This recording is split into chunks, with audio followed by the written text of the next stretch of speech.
আসসালামু আলাইকুম প্রিয় চাকরি প্রত্যাশী ভাই বোনেরা। কুমিল্লা পল্লী বিদ্যুৎ সমিতি নিয়োগ বিজ্ঞপ্তি প্রকাশ করেছে। কুমিল্লা পল্লী বিদ্যুৎ সমিতি ২ সদর দপ্তর উত্তর রামপুর ও বিশ্ব রোড মোহাম্মদপুর কুমিল্লা। আবেদনটি প্রকাশ করা হয়েছে ২৩শে ফেব্রুয়ারি ২০২৫ খ্রিস্টাব্দে। নিয়োগ বিজ্ঞপ্তি, পদের নাম সহকারী ক্যাশিয়ার, বেতন, অন্যান্য ভাতা, মাসিক বেতন, যোগ্যতা নিয়ে আলোচনা করা হবে। যারা আমার চ্যানেলটি সাবস্ক্রাইব করেননি প্লিজ সাবস্ক্রাইব করে পাশে থাকবেন, কারণ একটি ভিডিও তৈরি করতে অনেক কষ্ট হয়, একটা লাইক করে যাবেন।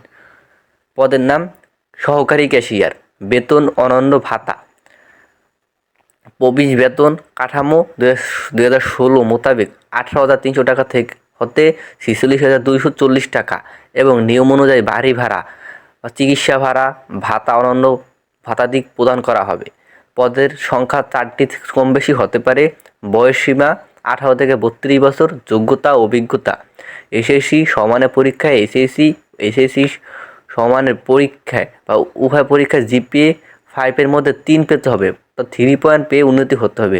কম্পিউটার বাংলা প্রতি মিনিটে ন্যূনতম 10 শব্দ এবং ইংরেজি প্রতি মিনিটে 30 শব্দ টাইপিং সক্ষমতা হতে হবে এবং অফিস যন্ত্রপাতি কম্পিউটার চালানোর অভিজ্ঞতা সনদ থাকতে হবে।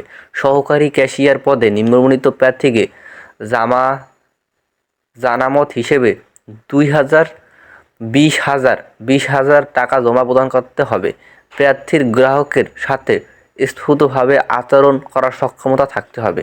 যে সকল জেলার প্রার্থীগণ আবেদন করতে পারবে, অর্থ প্রবিশের ভৌগোলিক এরিয়া ব্যতীত সকল জেলার বাসিন্দারা আবেদন করিতে পারবে। ভৌগোলিক এরিয়া তালিকা কুমিল্লা সমিতির ওয়েবসাইটে দেওয়া আছে, এই ওয়েবসাইটের মাধ্যমে আবেদনটি করে নেবেন। শর্তাবলী, নিয়োগ সংক্রান্ত সকল তথ্য কুমিল্লা পল্লী বিদ্যুৎ সমিতির এই ওয়েবসাইটে হইতে দেখতে পারিবেন। যোগাযোগের জন্য এই সিনিয়র জেনারেল ম্যানেজার, কুমিল্লা পল্লী বিদ্যুৎ সমিতি ২। আবেদন করার পদ্ধতি সরাসরি ডাকযোগ, পল্লী বিদ্যুৎ সার্কুলার অনুযায়ী। আবেদন ফি, চাকরির বিজ্ঞপ্তি দেখতে হবে, অর্থাৎ ব্যাংক ড্রাফের মাধ্যমে কিন্তু টাকাটা জমা দিতে হবে এবং ডাকযোগের মাধ্যমে আবেদন করতে হবে এবং আবেদন যেই ফর্ম তা এই ওয়েবসাইট থেকে ডাউনলোড করতে হবে। আবেদন শুরুর তারিখ 24শে ফেব্রুয়ারি ২০২৫, আবেদন শেষ তারিখ 26শে মার্চ। তারা আমার চ্যানেলটি সাবস্ক্রাইব করে নেন, সাবস্ক্রাইব করে পাশে থাকবেন।